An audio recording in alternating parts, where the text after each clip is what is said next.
समाजास सहज समजावे म्हणून हिंदी भाषेतून मराठी भाषेत रूपांतरित करण्यात आलेला आहे.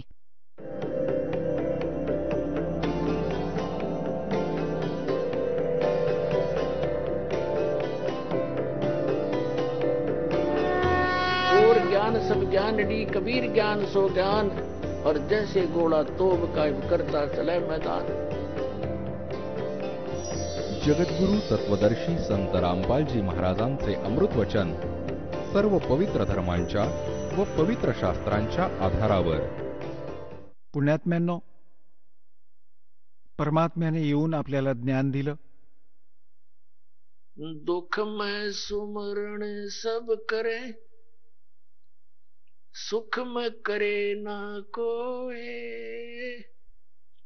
जय सुख में सुमरण करे, तो दुख काहे को होवे.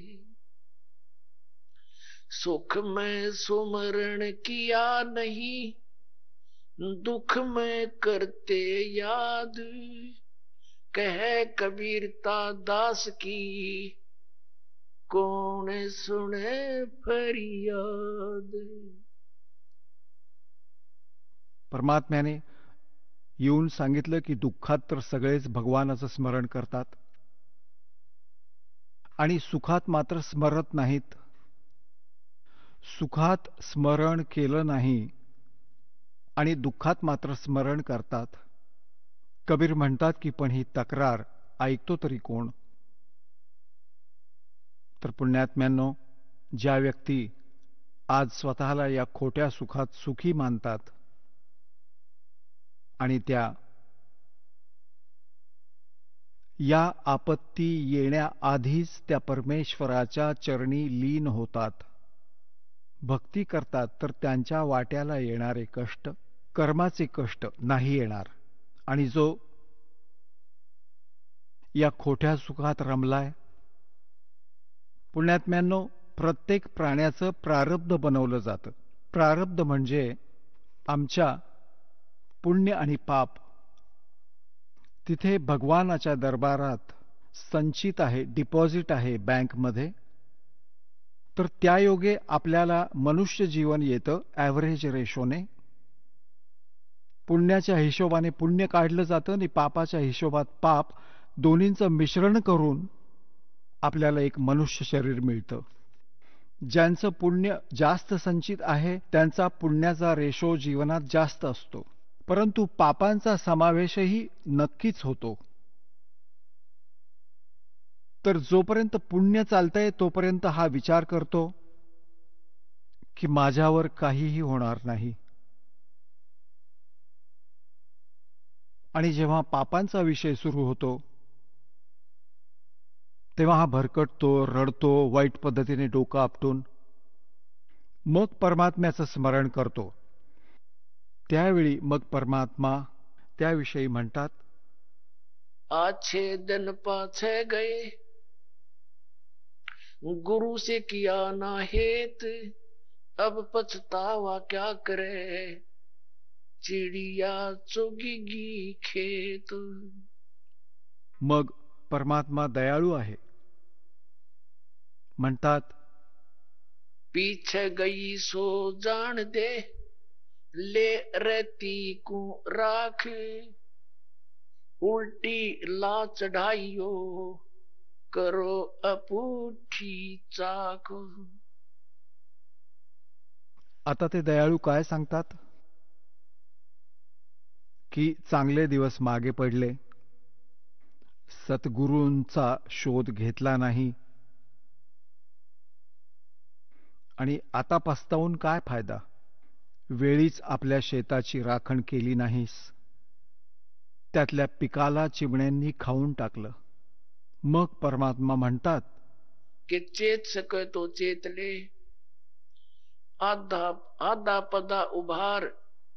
जे काही थोडंफार उरलं आहे ते तरी आता सांभाळ, ते तरी उभं कर, अजूनही वेळ आहे.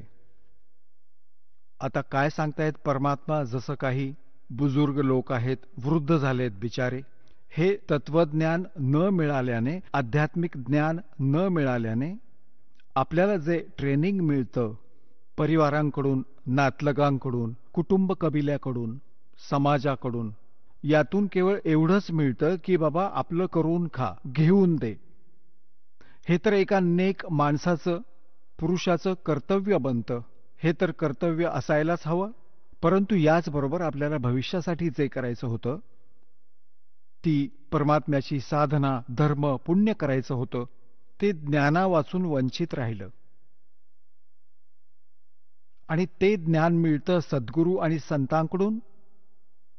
तर परमात्मा म्हणतात, आखिर तुझको कौन कहेगा गुरु बिन आत्मज्ञान. ठीक आहे, समाज, संसार यात कसं राहायचं याचे विधी तर समाज सांगतोच आहे. परंतु आत्मकल्याणाचा जो मार्ग आहे तो संतच दाखवतात. आणि संतांपर्यंत आपण पोहोचू शकत नाही, कारण आपण अशा समाजात बंदिस्त राहतो आणि त्याच विचारांनी आपण संतुष्ट असतो की मला एवढंच काम आहे. जेव्हा सत्संगात याल तेव्हा समजेल की माणसाचं अजूनही एक आवश्यक काम आहे, ज्याचा आपण प्रारंभही नाही केला. दास आधी गावोगावी जायचा, सत्संग करायचा. एका गावात 2 भाऊ होते. एकाने उपदेश घेतला होता. एक त्यांचे पिताजी होते. खूप नेक आत्मा होते. परंतु या ज्ञानाच्या अभावाने ते या सत्संग इत्यादींच्या नावानं खूप चिडायचे. आम्ही तिथे 3 दिवसांचा पाठ करायचो, जसा इथे चालतो. आणि 3 दिवसातून 2-2, 3-3 वेळा सत्संग करायचो. गाव घरवाल्यांना समजवायचे की नवा भगवान, ज्ञानही नवीन. खूप दिवस समजावल्यानंतर थोडंसं त्यांच्या बुद्धीत यायला लागलं होतं. तर आम्ही सत्संग करत होतो. त्या घरवाल्यांनी आपल्या सर्व नातलगांना सांगितलं होतं की आमच्या घरात 3 दिवस कुणीही हुक्का, बिडी, तंबाखू खाण्यासाठी यायचं नाही. या घरात बिडी, तंबाखू घेऊनही यायचं नाही.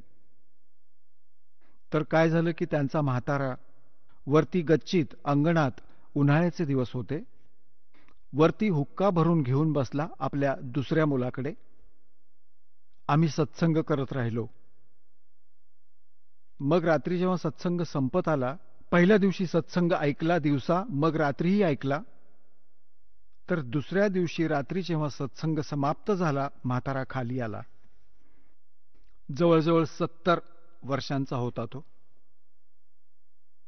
आता तो येऊन माझ्यापाशी बसला जमिनीवर. आणि त्यांच्या सुनेला काय वाटलं की म्हातारा आता काय बोलेल कुणास ठाऊक महाराजांना. काय सांगावं, काय बोलेल, कारण हे काम कधी पाहिलेलं नाही आणि माहीत नाही का आलंय आता. या सगळ्याची तर चीड आहे याला खूप. तो बसला आणि डोळे पाण्यानं भरून आले त्याचे. रडू लागला. मी विचारलं, काय झालं बाबा, काय झाले, का रडताय तुम्ही? ते म्हणाले, जे ज्ञान तुम्ही ऐकवलंत ते आजवर कधी ऐकायलाच नाही मिळालं. मी तर कधीच काही ऐकलं पाहिलं नाही. आणि काय ते सिनेमे थोडे पाहिले. आणि मी तर इतका मेहनती माणूस होतो. या पोरांचे 2-4 ऐवजी आता 12 एकर बनवले. 12 एकर जमीन मेहनत करून करून आणखी 8 एकर घेतली. आणि आता माझं काय होणार? आता तर मी 70 वर्षांचा झालो. आता मी काय करावं आणि माझं काय होईल? ह्या ज्ञानामुळे रात्रभर मला आता झोप लागेना. आणि आता माझं खाणं पिणंही थांबले. आता काय होईल? माझं काय होणार? माझं तर वय झालंय. आणि त्याची सूनही तिथं बसून ऐकत होती. चकित झाली. म्हातारा तर आज चांगलं बोलला. आणि ती नीट ऐकत होती की म्हाताऱ्याला झालं तरी काय एकदम. तो म्हणाला, आता माझं काही होऊ शकतं का? मी म्हटलं, हे पहा, विश्वास ठेवा. आता जसं विहिरी असायच्या पूर्वी खूप खोल आणि त्यात 100-150 फूट खोल पाणी असायचं. ते काढण्यासाठी पूर्वी खूप लांबलचक अशी दोरी असायची, नाडा जाडजूड असा आणि 150-200 फूट लांब. आणि त्याला एक बादली बांधायचे आणि त्या बादलीने पाणी बाहेर काढायचे तर 100 फूट लांब जायचे 2-3 जण, आणि मग बादलीतून पाणी यायचं. तर मी म्हणालो की जसं विहिरीत बादली जात असताना तो दोर हातातून सुटला, नाडा, आणि ती तर चालली आहे, आणि धावत पळत, आणि त्या पकडण्याच्या प्रयत्नात अगदी शेवटचा 6 इंचाचा दोर जरी त्याच्या हाताला लागला, शेवटची पडता पडता अगदी 6 इंच जरी शेवटची हातात आली, पकडली, तर काय होईल? ती रस्सी, बादलीही बाहेर येईल आणि पाणीही त्यात असेल, पाण्यानेही भरलेली असेल आणि बादलीही मिळेल, काहीच गेलं नाही. आणि जर असं म्हणाला की जाऊ दे, जातीये, तर ती जाणारच आहे, आणि ती तर पडणारच विहिरीत. हातातून सटकलं मनुष्य जीवन. मनुष्य जीवनाच्या अंतिम श्वासातही ही सद्भक्ती आपल्याला मिळाली, आपल्याला मनुष्य जीवन लाभेल हे नक्की समजा.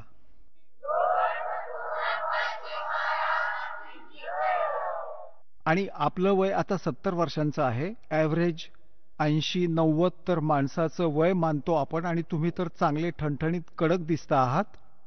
आणि नाम घ्या, पण हुक्का, बिडी, तंबाखू याला हातही लावायचा नाही, आणि अन्य उपासना कुठलीही करायची नाही. ही गोष्ट गावाखेड्यात जे डेरेडारे आहेत किंवा अन्य जो समाज, पूजा, तीर्थ, व्रत हे नाही करायचे.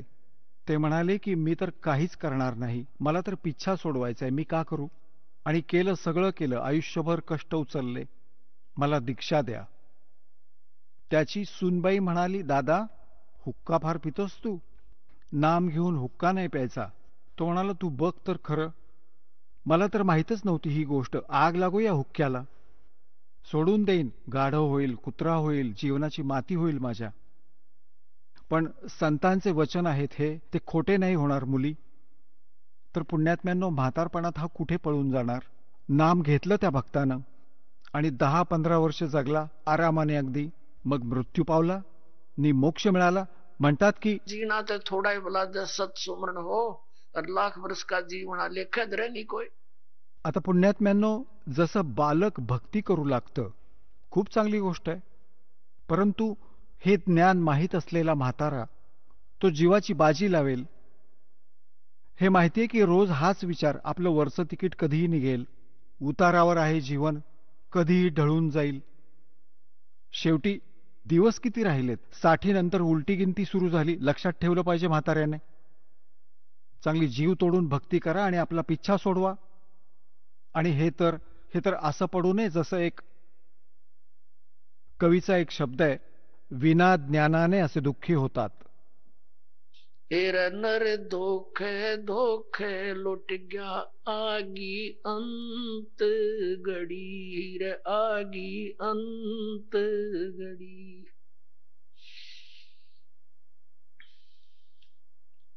हेर नर धोखे धोखे लुट गया आगी अंत घड़ी रे आगी अंत घड़ी.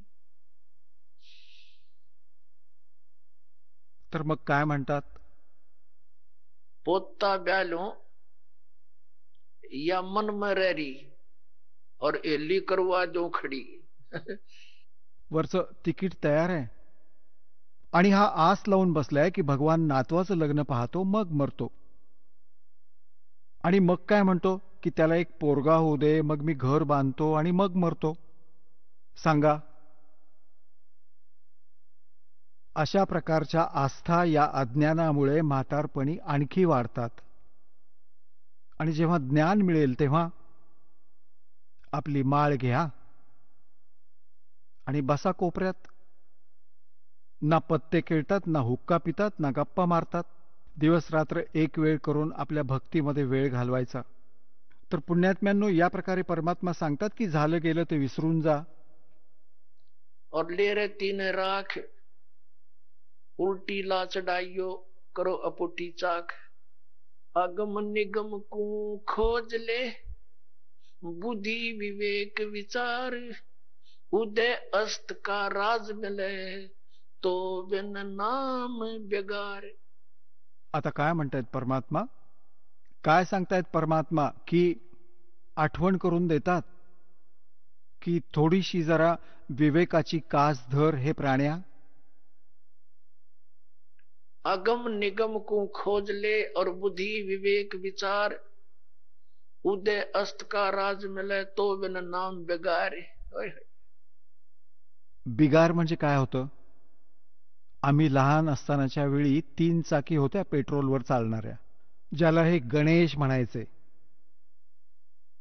आमच्या गावापासून लखन माजरापर्यंत ये जा करायचे 2 टेम्पो. त्यातला एक दिवस नाही आला तेव्हा पुढच्या दिवशी एका सोबत्यानं त्याला विचारलं की काल कुठे गेला होतास?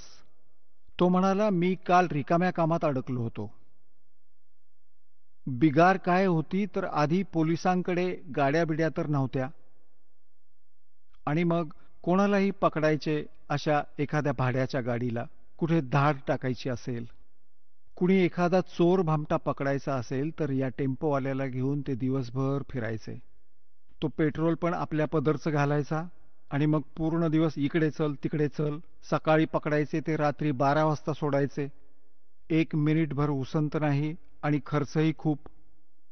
तर तो म्हणाला की काल रिकाम्या कामात अडकलो आणि 200 रुपये खर्च झाले. तेव्हा पेट्रोल पण स्वस्त होतं. पेट्रोल पण 1-1.5 रुपया, ₹1.25 लिटर होतं. आणि त्या दिवशी गाडीचाच खर्च तेलपाणी मिळून 200 रुपये झाला. दिवसभर धक्के खात हिंडत राहिला. 1 वाजता सोडलं, सकाळी घेऊन गेले होते पकडून, रात्रीच्या 1 वाजता. तर याला बिगार म्हणतात. सर्व दिवस तर पूर्ण त्याला 1 मिनिटाचीही चैन नाही, क्षणाचीही उसंत नाही, कुठे थांबला नाही. सर्व दिवस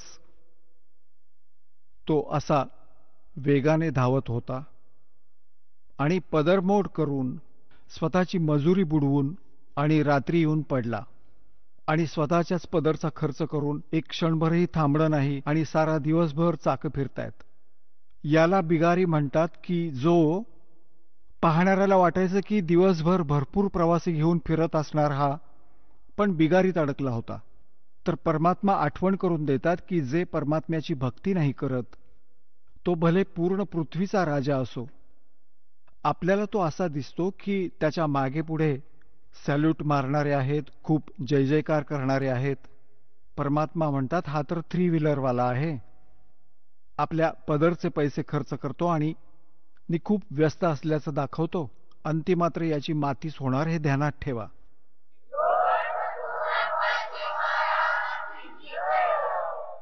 अगम निगम को खोज ले बुद्धि विवेक विचार, उदय अस्त का राज मिले तो बिन नाम बिगारे.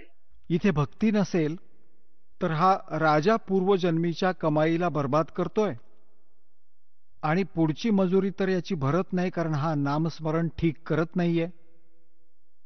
तर म्हणून परमात्मा म्हणतात, बिन उपदेश अचंभ है, ये क्यों जीवत है प्राण, भक्ति बिना का ठोर है, ये नर नाही पाषाण. परमात्मा कबीर परमेश्वरजी म्हणतात की गुरूंचा उपदेश घेतल्याविना हा माणूस, हा जीव कुणाला आधार मानून जगतोय. मला या गोष्टीचं आश्चर्य वाटतंय.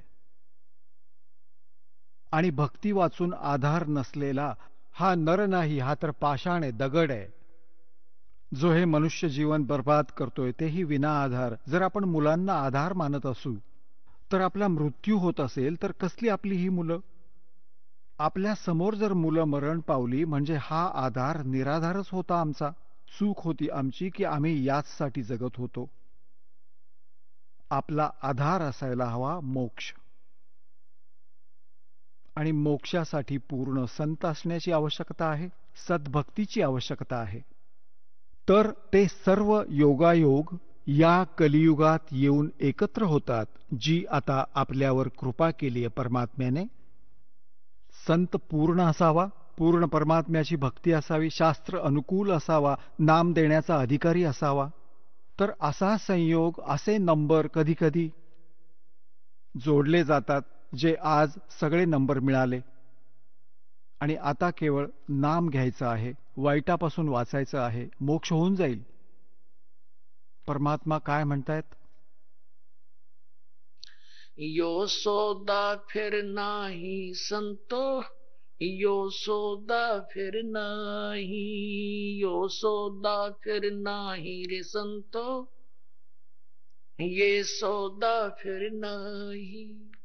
लोहे जैसा ताव जात है, लोहे जैसा ताव जात है, ये काया दे सराही रे संतो, यो सौदा फिर नाही। हा सौदा परत नाही संतांनो, हा सौदा परत नाही। हा मनुष्य जन्म पुन्हा पुन्हा मिळत नाही। एखादा सद्ग्रंथ तुम्ही उघडून पहा, कुण्या महापुरुषाचे विचार पहा। कि मानुष जीवन दुर्लभ है, ये मिले न बारंबार, और जैसे तरवर से पत्ता टूट जाए वो फिर नहीं लगता डार।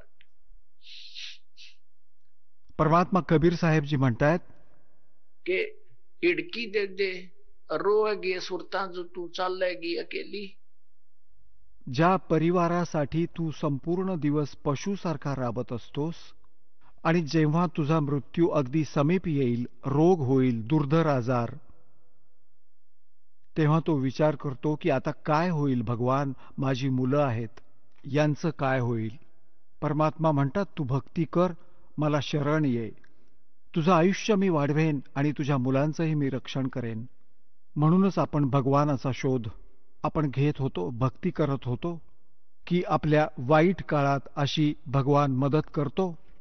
मग परमात्मा म्हणतात की तू मला शरण ये आणि व्यवस्थित कामाला लाग।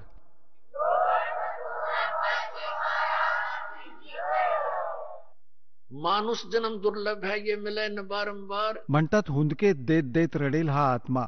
आत्म्याला म्हणत आहेत जेव्हा तू जाशील एकटा, ज्या कुटुंबाला आपलं मानत होतास तो तर इथेच राहणार आहे, तुझं बखोट धरून नेणार आहेत यमदूत। मग किती धाय मोकलून रडशील तू आत्म्या, कारण तुला सांभाळणारं कुणी नसेल। भगवान तुझी साथ देणार नाही, कारण तुम्ही त्याची विधिवत साधना केली नाही। आणि जर तुम्ही सद्भक्ती केली असेल आणि सर्वांनाच इथून जायचं तर आहेच, पण मालक तुमच्या सोबत उभा असेल, म्हणतील चल बाळा माझ्यासोबत, आणि यमाचे दूत दूर होऊन जातील, 100 कोस दूर सरकतील। तर आपण त्या दिवसाचीही थोडीशी चिंता करायला हवी जेव्हा हा संसार सोडावा लागेल। माणूस घरातून निघतो, पण जाण्याआधी त्याला त्या रात्रीच्या मुक्कामाची चिंता असते की रात्री कुठं थांबायचं। एखाद्या धर्मशाळेत किंवा एखाद्या नातलगाचा शोध घेतो, पण जेव्हा हा संसार सोडून जातो तेव्हा विचारच करत नाही की आता कुठं जाणार, कुठं राहणार। कबीर परमेश्वरांनी येऊन म्हटलं आहे, आदरणीय गरीबदास साहेबजींना भेटले, त्यांना सचखंडात घेऊन गेले, परत आणून सोडलं।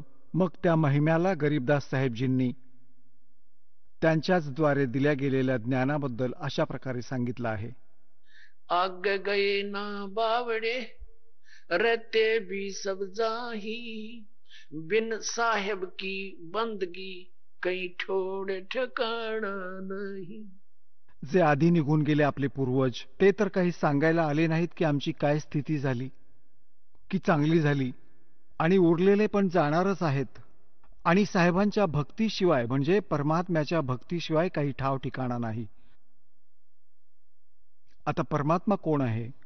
गीताजीच्या अध्याय नंबर 15 मधील श्लोक नंबर 16 आणि 17 मध्ये 3 पुरुष सांगितले आहेत, क्षरपुरुष आणि अक्षरपुरुष। क्षरपुरुष हा ब्रह्म आहे, अक्षरपुरुष याला परब्रह्म म्हणतात। क्षरपुरुष केवळ 21 ब्रह्मांडांचा स्वामी आहे, हा ब्रह्म आहे, आणि अक्षरपुरुष 7 शंख ब्रह्मांडांचा मालक आहे। गीताजीच्या 15व्या अध्यायातल्या श्लोक नंबर 17 मध्ये म्हटलं आहे की उत्तम पुरुष तू अन्यः परमात्मा इति उदारते।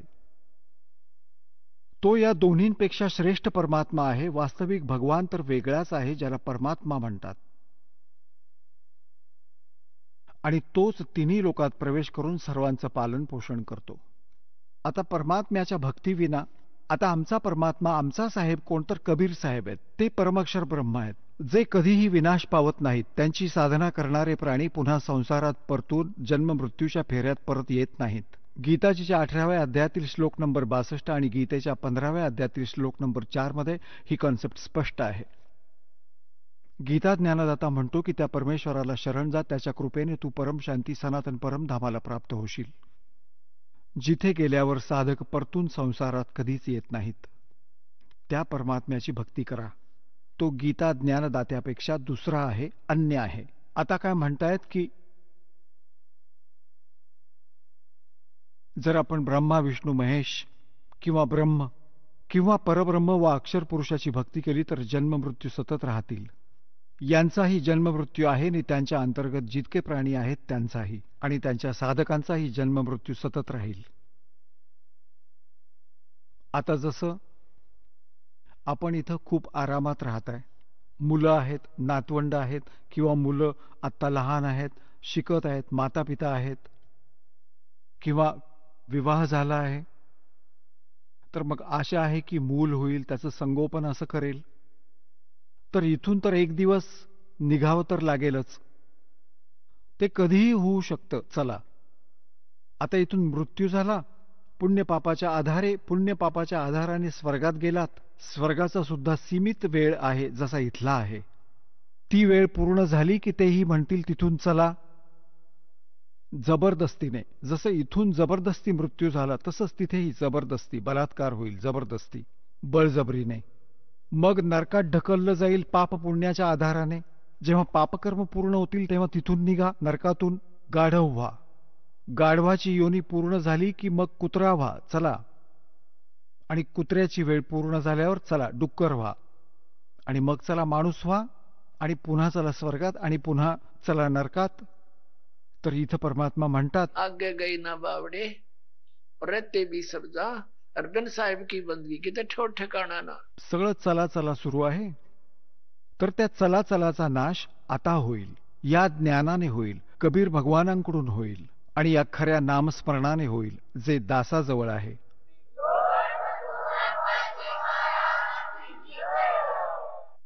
आणि याचा एक फायदा अजून एक होईल आपल्याला, की आमच्या या जन्मात आमच्या परिवारावरील संकटही टळतील.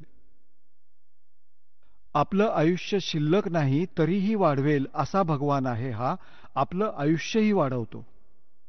आपल्या मुलांचं, आपल्या कुटुंबांचं रक्षण करेल, आपल्या नातलगांचं देखील हा परमात्मा. आपण दुःखी होऊ नये म्हणून तिथपर्यंतही आपलं रक्षण करेल, की माझ्या आत्म्याला दुःख होऊ नये, तिथपर्यंत सुख देण्याचा प्रयत्न करील. हा असा परमात्मा आहे. हे कबीर भगवान आहेत. आता प्रसंग चालू आहे. ये सौदा फिर नाही संतो यू सौदा फिर नाही, लोहे जैसा ताव जात है काया देश राही.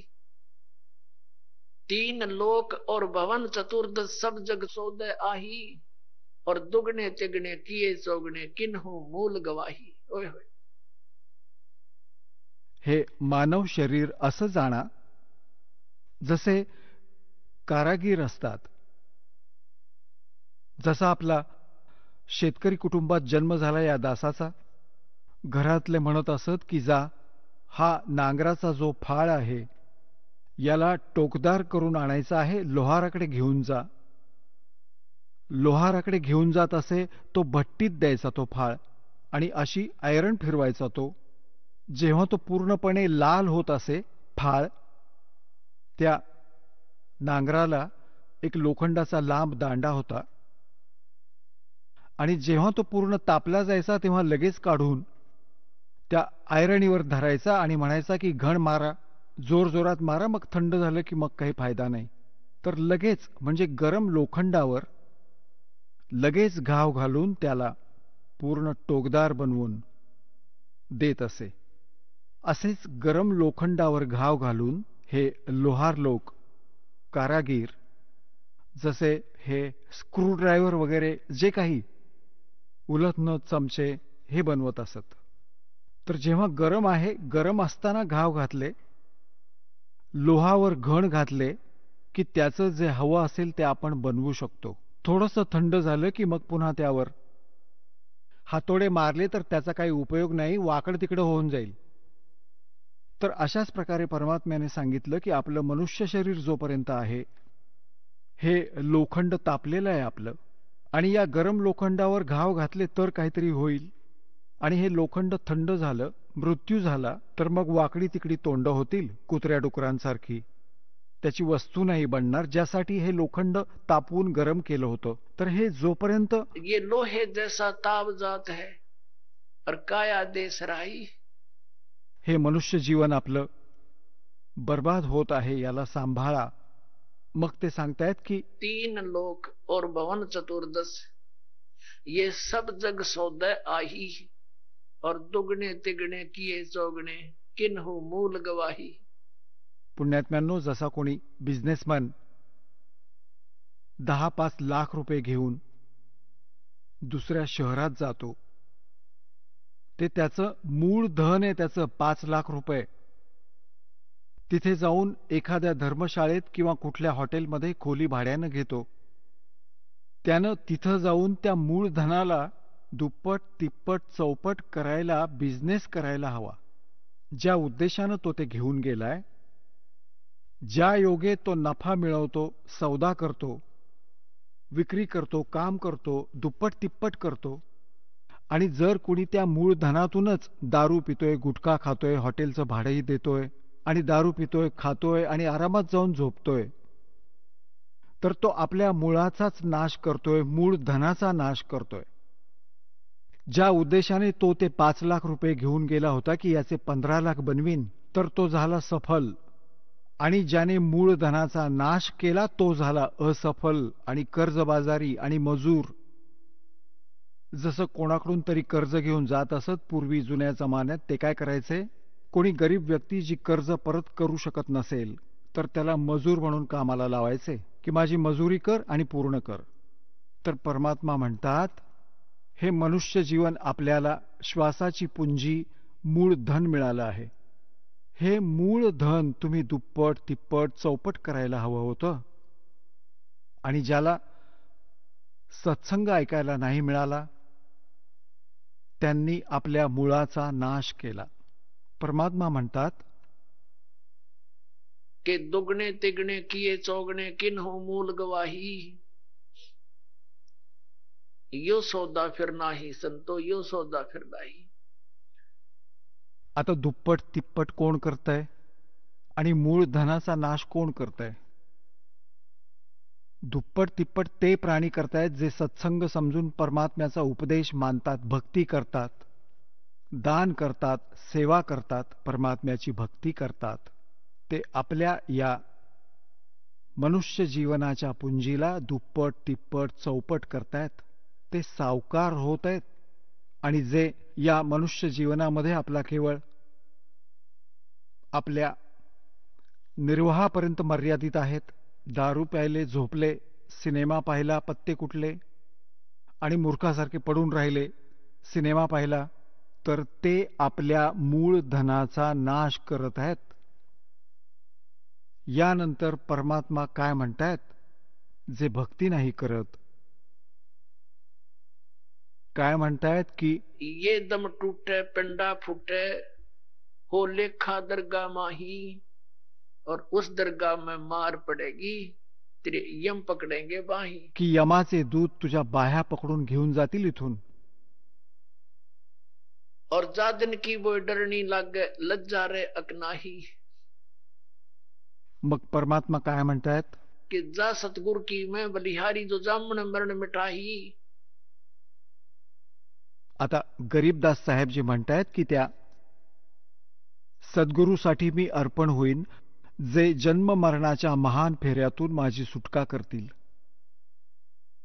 तर पुण्यात्म्यांनो, जन्म आणि मरणाच्या रोगापासून सुटका कोण करू शकतं, तर कबीर परमात्मा.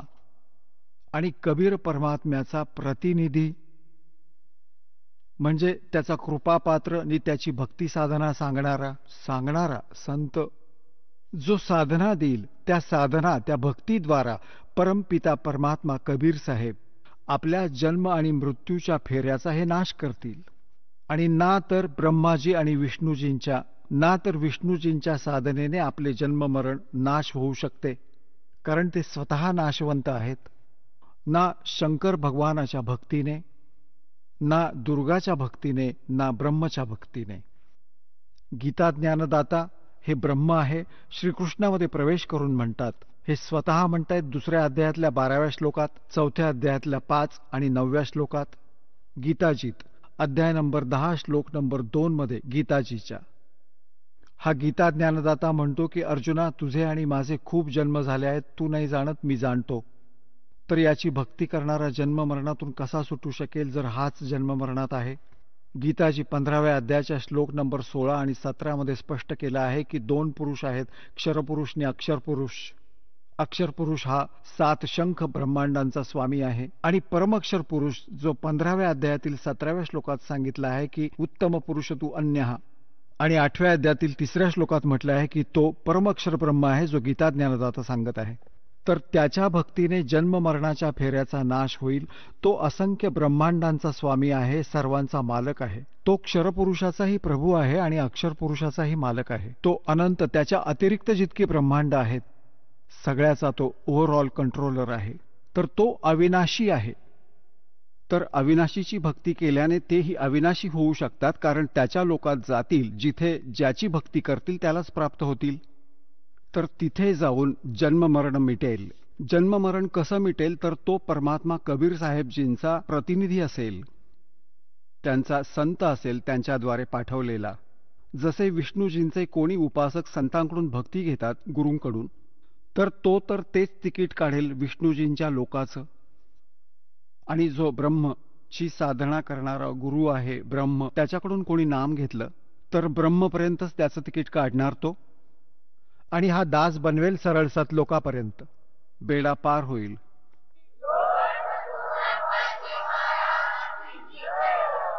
आणि मग कोणत्या गोष्टीची आठवण करून देत आहेत परमात्मा? जा सतगुरु की मैं बलिहारी जो जामन मरण मिटाही. जर सद्भक्ती नाही केली तर काय होईल? कुल के लोग जंगल में ले जाके दिन ना ठोक जराही. बांध पिंजड़ी आगे धर लिया फिर मरगट को ले जाही. मात पिता तेरा कुटुंब कबीला मसलत एक ठराई. एकच सल्ला मिळतो मेल्यावर, उचला उचला आता, चला घाई करा. कोणी लाकडं शोधायला लागेल आणि कोणी त्याला पटकन उचलून स्मशानात नेऊन ठेवतील. म्हणतात मात पिता तेरा कुटुंब कबीला मसलत एक ठराई. और बांध पिंजड़ी आगे धर लिया मरगट को ले जाही. अग्नि लगा दिया जद लंबा फूक दिया उस ठाई.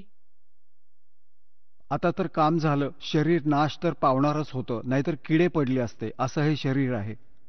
या मातीपासून आपल्याला सोनं बनवायचं होतं भक्ती करून, आणि केवळ पशुपक्ष्यांसारखी कर्म करून या मानवी शरीरानं आपण भक्तीचा मूळ धनाचा नाश केला.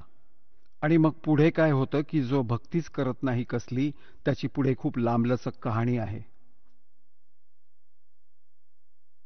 आता पहा, या नकली गुरूंनी, आपल्या धर्मगुरूंनी आपली कशी दुर्गती करून ठेवली आहे.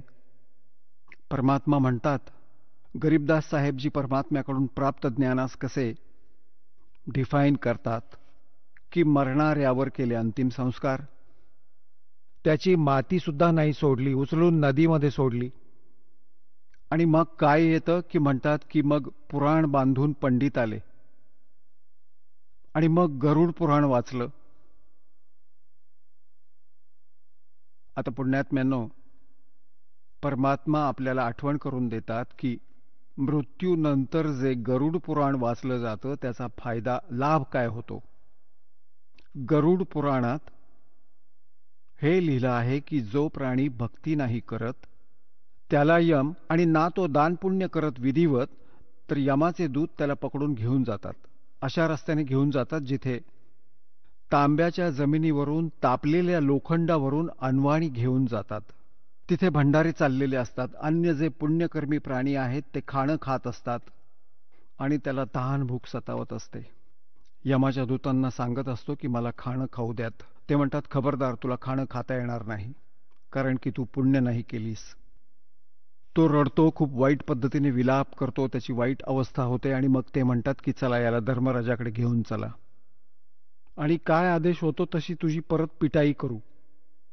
परत मारणार, त्याचं काळीज फाटू लागतं. मग गरुड पुराणात सांगितलंय की जो असे जुलूम करतो त्याचे हात कापतात, अशी कर्म करतो त्याचे डोळे फोडतात, तो आंधळा होतो. परमात्मा म्हणतात, मरणारा तर मरून गेला, त्याला जे करायचं होतं ते त्याने केलं. त्याच्या मागे आता गरुड पुराणाचा काय उपयोग? जिवंतपणी ते त्याला सांगायला हवं होतं. म्हणजे तो घाबरला असता, भगवानाला भक्ती केली असती, या दुःखांना आठवून वाईट गोष्टींपासून दूर राहिला असता आणि तो आपली कर्म फोडून निघून गेला. आता गरुड पुराण पाठ करतात अशी यांची सगळी उलटी रीत. आता परमात्मा काय सांगतात की पुराण उठा फिर पंडित आगे, गुरुजी आगे और पीछे गरुड़ पढ़ाई. नर से तीतू पशुआ की जय गद्दा बैल बनाई.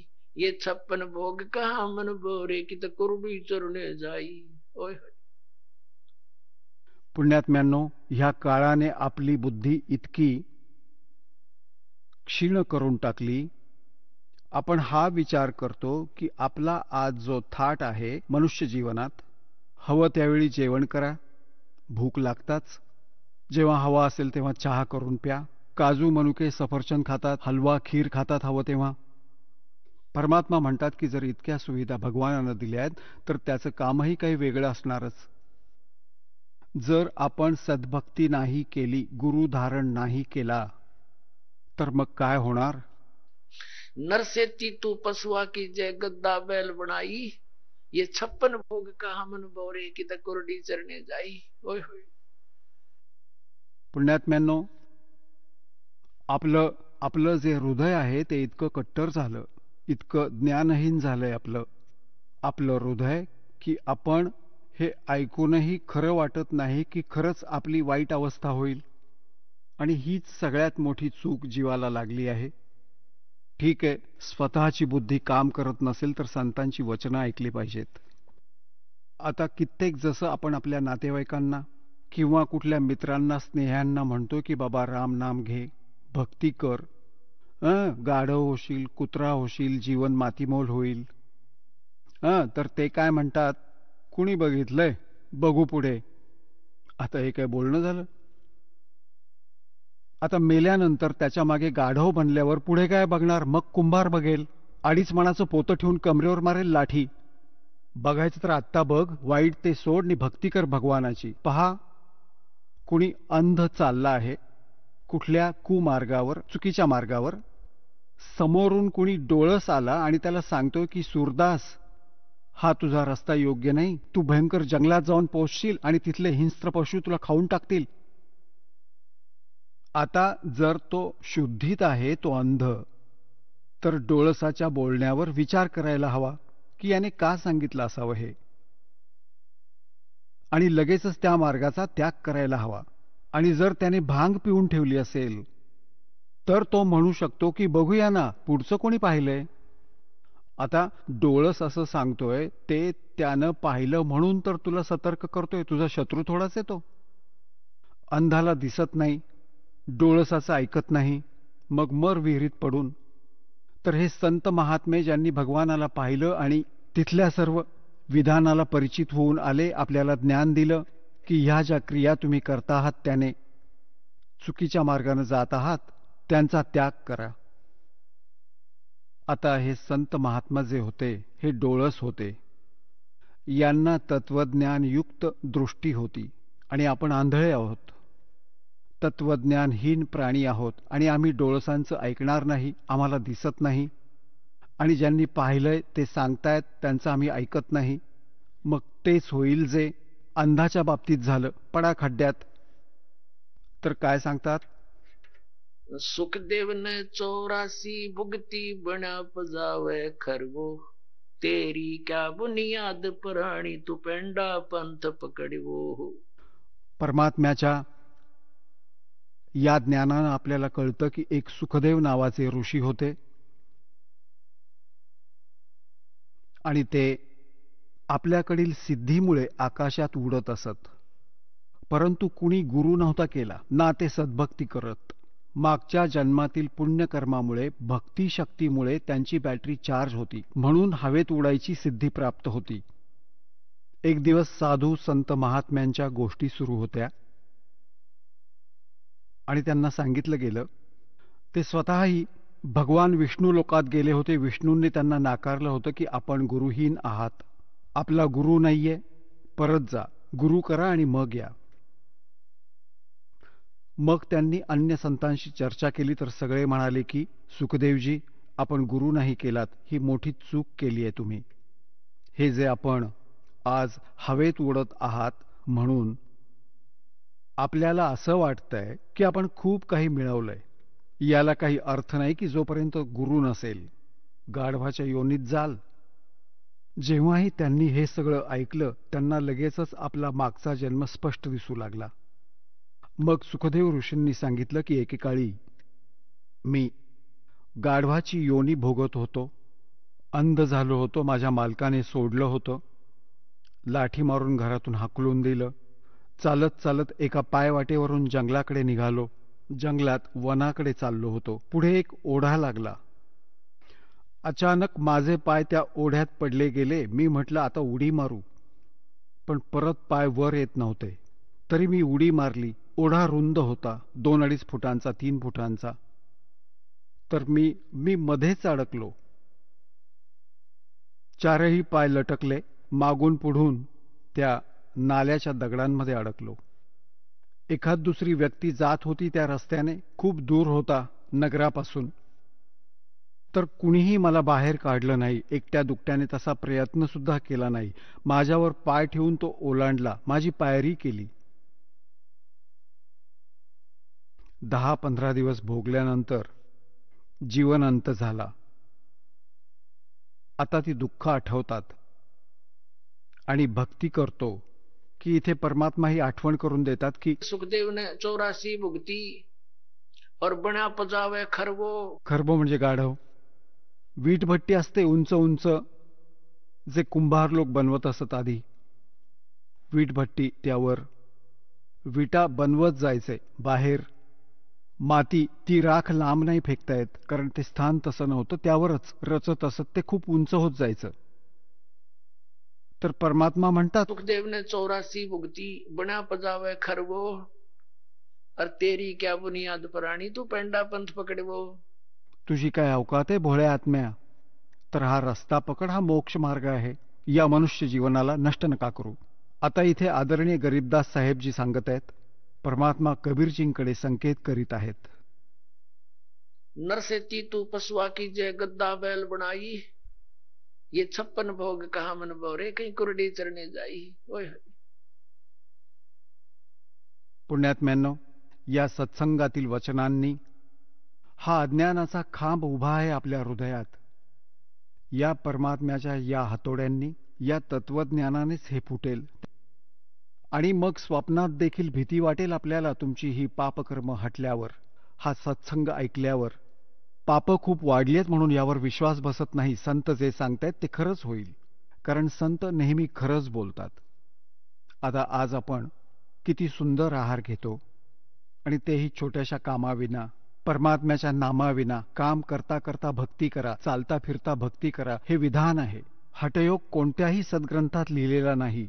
हे हठयोग करतायत सकाळ संध्याकाळ 2.5 तास. हे आपली कर्म नासवतायत. कोणत्याही सद्ग्रंथात हठयोग करण्याचा विधी नाहीये. आपलं कामही करा, रामही म्हणा. नाम उठत नाम बैठत नाम सोवत जागवे. नाम खाते नाम पीते नाम सेती लागवे. मग काय सांगतायत भगवान. आता पुण्यात्म्यांनो, या दासाचा जन्म एका शेतकरी कुटुंबात झाला. आणि आता त्या जुन्या गोष्टी खूप आठवतात जेव्हा हे ज्ञान समजून आलं. आमचा एक बैल होता आणि त्या बैलाच्या मागच्या खुरामध्ये एवढा मोठा 1.5 इंचाचा खिळा घुसला आणि कळलं नाही. लगेचच त्याला शेतात नेलं. पूर्ण दिवस नांगराला जुंपलं. इतका मोठा खिळा लागला होता रात्री, आणि सकाळपासूनच त्याला नेलेलं होतं. पायाने खूप लंगडत होता बैल, पण थांबवलं नाही पूर्ण दिवस. कोणत्या दृष्टिकोनाने नाही थांबवलं, तर बऱ्याचदा जेव्हा बैलाच्या नसेवर नस चढते, सल्ला देत असत हे तेव्हाचे हकीम होते की बैलाला काही झटका बिटका बसला असेल की ज्या कारणाने तो लंगडत असावा, लंगडतोय, त्याला थांबवायला नाही पाहिजे. काम करत राहिला तरच तो ठीक होईल, नाहीतर पाय बधीर होऊन जाईल. या दृष्टिकोनानेच नांगरणाऱ्याने दिवसभर प्रयोग केला, थांबवलं नाही. संध्याकाळपर्यंतच त्याचा पाय चांगलाच सुजला, मोठा झाला, आणि घरी आला कसा बसा 3 पायांवर चालत चालत आला. आणि येता येताच बसला. ना चारा खाल्ला, ना खाल्लं पिल्लं, काहीच नाही.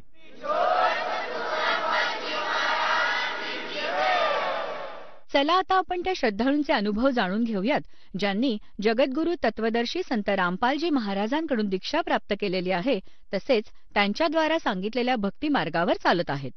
नमस्कार. सत्साहेब सरजे. आपलं नाव? निंबा सुखदेव निकम. आपण कुठून आलात? राहणार विटेवाडी, तालुका देवळा, जिल्हा नाशिक येथून आलोय. आपला व्यवसाय काय आहे? शेती अधिक नोकरी. आमच्या तालुक्यामध्ये म्हणजे गावाशेजारी साखर कारखाना आहे, त्या कारखान्यात मी नोकरी करतोय. संत रामपालजी महाराजांची गुरुदीक्षा आपण कधी घेतली? संत रामपाल महाराजांची दीक्षा 31 ऑक्टोबर 2016 रोजी नामदीक्षा घेतली. संत रामपालजी महाराजांची गुरुदीक्षा घेण्या अगोदर आपण व आपला परिवार कोणती भक्ती साधना करत होतात? रामपालजी महाराजांची नामोपदेश घेण्याआधी दिंडोरी पुणेश्री स्वामी समर्थ मार्गामध्ये मी व माझे सर्व कुटुंब 1992 सालापासून भक्ती करत होतो. ती भक्ती करत असताना त्याच्यात तुळजाभव म्हणजे कुलदेवताला जाणं, नारायण नपोली त्र्यंबकेश्वरला करणं, गडावर जाणं, त्र्यंबकेश्वरला प्रशिक्षणासाठी जाणं, हे अशी भक्ती करत होतो. भक्ती करत असताना तुळजापूरला वर्षातून एक वेळेस जायचो. त्याच्यानंतर तुळजापूरला गेल्यानंतर घरी आल्यानंतर पितृपूजा करायचो. त्याच्यात काळं तीळ, जव, गाईचं तूप याचं हवन करत होतो. रोज सकाळी उठल्यानंतर कमीत कमी अर्धा एक तास ती सेवा राहायची. त्याच्यानंतर स्वामीचरित्राचं पारायण करायचं, गुरुचरित्राचं पारायण करायचं. त्याच्यानंतर प्रत्येक वाराला प्रत्येक देवाची भक्ती करत होतो. त्या भक्तीमध्ये रविवारी गणपती, सोमवारी शंकरजी, मंगळवारी देवी, बुधवारी काही नसायचं, गुरुवारी दत्त महाराज, शुक्रवारी परत देवी, शनिवारी परत शनी महाराज, रविवारी परत खंडोबा महाराज, अशा सर्व देवांची सर्व प्रकारचे पारायण, भक्ती, मंत्र जाप, गायत्री मंत्र, त्याच्यानंतर होम हवन हे करत होतो. हे करत असताना दिंडोरीहून मग की काही आला मॅसेज किंवा काही भक्तीचं आलं त्याप्रमाणे ती भक्ती करत राहायचं. पण ती भक्ती करत असताना कुठल्याही प्रकारे असं पाहिजे असं या प्रमाणात लाभ मिळत नव्हता. घरातील आजारपण, त्याच्यानंतर मुलांचे शिक्षण, नोकरीमध्ये अडचण, व्यवसायामध्ये अडचण या येत होते. सर, जसं तुम्ही सांगत आहात की सुरुवातीपासूनच आपण भक्ती मार्गात होतात. आपण दिंडोरी प्रणित स्वामी समर्थ या मठाशी निगडीत होतात आणि त्यांनी जी भक्ती साधना दिली आहे त्या भक्ती साधना आपण करत होतात. त्याचप्रमाणे जी महाराष्ट्रामध्ये प्रचलित भक्ती साधना आहे, जसे की मंदिरात जाणे, देवी देवतांची पूजा करणे, तीर्थाला जाणे, या सर्व गोष्टी आपण करतच होतात. तर आपल्याला संत रामपालजी महाराजांच्या मार्गात यावं असं का वाटलं आणि आपण त्या मार्गामध्ये कसे आलात? संत रामपालजी महाराजांच्या मार्गामध्ये येण्याचं आमचे ठेंगुड्याचे एक समाधान आहे रे म्हणून भगतजी आहेत. त्या भगतजींनी मला ज्ञानगंगा हे पुस्तक दिलं वाचण्यासाठी. ते पुस्तक मी गेलो, वाचल्यानंतर ते जवळजवळ 2-3 महिने मी गीता, ज्ञानगंगा, आपले सत्संग हे मोबाईलवर ऐकत होतो. ते ऐकत असताना मला गीतेमध्ये आणि ज्ञानगंगेमध्ये जे ज्ञान पाहायला मिळालं किंवा वाचण्यात आलं त्याच्यात तर सगळं वेगळ्या प्रकारे आणि आपण भक्ती ते वेगळी करत होतो. कारण त्याच्यात उपास, तपास हे करायची बंदी आहे गीतेमध्ये. पण मी स्वामी समर्थ मार्गात असताना सोमवार उपास, गुरुवार उपास, एकादशीला उपास, शनिवारी उपास, चतुर्थीला उपवास, नवरात्रांमध्ये पूर्ण 9 दिवस उपवास, असे भरपूर प्रमाणात उपास करायचो. परंतु कुठल्याही प्रकारे त्याच्यातून फायदा होत नव्हता. परंतु ज्यावेळेस भगतजींनी मला ज्ञानगंगा पुस्तक दिलं, त्या पुस्तकात ज्यावेळेस मी ते वाचलं, 2-3 महिने अभ्यास केला आणि ठरवलं की सर इथून म्हणजे पुढे आपण मार्ग बदलायचा. मग मार्ग बदलत असताना अजून 2-3 लोकांना भेटलो की मला मार्ग बदलायचा आहे, असं असं करायचं आहे. माझे ती आधीचे गुरुबंधू होते, त्यांनाही मी सांगितलं की आपण जी भक्ती करतोय ही भक्ती चुकीची होती. कारण गीतेमध्ये, वेदांमध्ये असं नाही. गीतेमध्ये उपास करायला नाही सांगितलं आहे, जप तप करायला नाही सांगितलं आहे, कारण दुसरा मंत्र नाही आहे. आणि जो मंत्र आहे तो मंत्र आपल्याकडे नाही आहे. तो मंत्र कुठे मिळेल? तर मला जेव्हा भगतजींनी सांगितलं किंवा ज्ञानगंगा पुस्तक मी वाचलं त्याच्यात ते मंत्र, तो जप, ती भक्ती सगळं वाचण्यात आलं आणि मी निर्णय घेतला की आता ना आपण मार्ग बदलायचा. मार्ग बदलण्यासाठी मी घरातही चर्चा केली. घरच्यांचाही मला विरोध होता, परंतु मी ठरवलं की 31 ऑक्टोबर ही लक्ष्मीपूजन होती त्या दिवशी, आणि त्याच दिवशी मी नाशिकला जाऊन केंद्रावर जाऊन संत रामपालजी महाराजांचा नामोपदेश घेतला. सर, जसं तुम्ही सांगत आहात की आपले जे मित्र आहेत त्यांनी आपल्याला ज्ञानगंगा हे पुस्तक दिलं, आणि त्या पुस्तकातनं आपण जे आपले धर्मग्रंथ आहे आणि ते ज्ञानगंगा हे पुस्तक आहे, ह्या दोघांमधलं ज्ञान आपण पडताळून बघितलं, त्याच्यामध्ये कंपॅरिझन केली, त्याची तुलना केली, आणि आपल्याला असं आढळलं की संत रामपालजी महाराजांचा मार्ग हा शास्त्रोक्त मार्ग आहे आणि त्यानुसारच आपण भक्ती करायला पाहिजे. आणि त्याप्रमाणे आपण वागलात आणि लक्ष्मीपूजनाच्या दिवशी आपण संत रामपालजी महाराजांकडनं नामदीक्षा घेतली. तर या नामदीक्षेनंतर आणि या सद्भक्तीमुळे आणि या साधनेमुळे आपल्याला व आपल्या परिवाराला काय काय लाभ प्राप्त झालेत? सर्वात मोठा लाभ तर मोक्षाचा मार्ग भेटला, आणि मोक्ष होणं हे सर्वात महत्त्वाची गोष्ट आहे. म्हणून मार्गात आल्यानंतर सर्वप्रथम मोक्षाचा मार्ग मिळाला. त्याच्यानंतर आमच्या घरगुतीच्या अडीअडचणी, व्यावसायिक अडचणी या आपोआप कमी होत होत होत होत आम्हाला आजारपण हे ते सगळं कमी होत गेलं. कारण एवढी भक्ती करत असतानाही आजारपण एवढ्या मोठ्या प्रमाणात होते आमच्या घरात की आईला कॅन्सर झाला, आई वारली, वडिलांना तब्येत बिघडली, वडील वाजारले आजारी पडून, त्याच्यानंतर मिसेसचं ऑपरेशन झालं, त्याच्यानंतर माझ्या मुलीला व्हेनस थंबोस म्हणून एक आजार झाला मेंदूचा, त्याच्यात ती 21 दिवस ICU मध्ये होती, 4-5 दिवस कोमात होती. परंतु आपण एवढी भक्ती करत असतानाही लाभ होत नव्हता, आणि महिन्याला तिला जवळजवळ 2,000 ते 3,000 रुपयाच्या मेडिसिन, औषध, गोळ्या लागायच्या. जेव्हा संत रामपालजी महाराजांचा उपदेश घेतला तेव्हापासून दवाखानाही आमचा कमी होत होत आज आमच्या घरामध्ये 1 रुपयाची गोळी किंवा दवाखाना अजिबात राहिला नाही.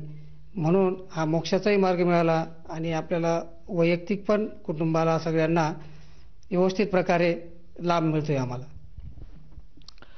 सर, जसं तुम्ही सांगत आहात की संत रामपालजी महाराजांचा भक्तिविधी स्वीकारल्यानंतर आपल्याला व आपल्या कुटुंबाला बरेचसे लाभ प्राप्त झालेत.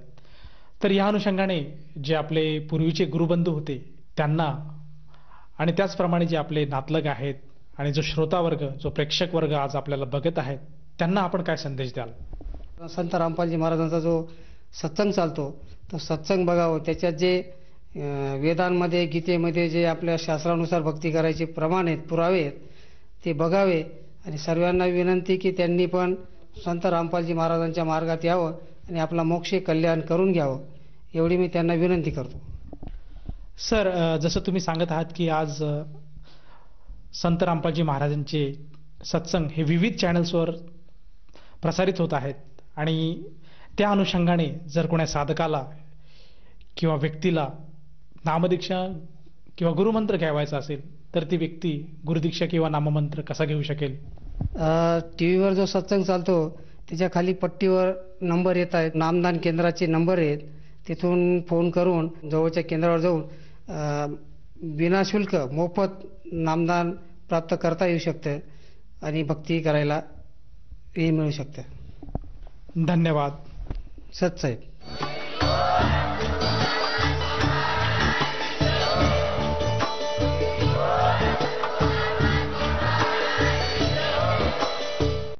आपण ऐकत होता जगद्गुरु तत्वदर्शी संत रामपालजी महाराजांचे मंगल प्रवचन. निःशुल्क नामदीक्षा प्राप्त करण्यासाठी आणि अधिक माहितीसाठी संपर्क करा 7030303951 7030303952. आमची वेबसाईट आहे www.jagadgururampalji.org. सर्व पवित्र धर्मांच्या व पवित्र शास्त्रांवर आधारित प्रमाणित अनमोल पुस्तक ज्ञानगंगा किंवा जगण्याचा मार्ग यापैकी कोणतेही एक पुस्तक निःशुल्क मागवण्यासाठी आम्हाला आपले पूर्ण नाव, पूर्ण पत्ता, पिनकोड सहित आणि फोन नंबर लिहून 7030303951 7030303952 नंबरवर SMS करू शकता किंवा आम्हाला 7030303952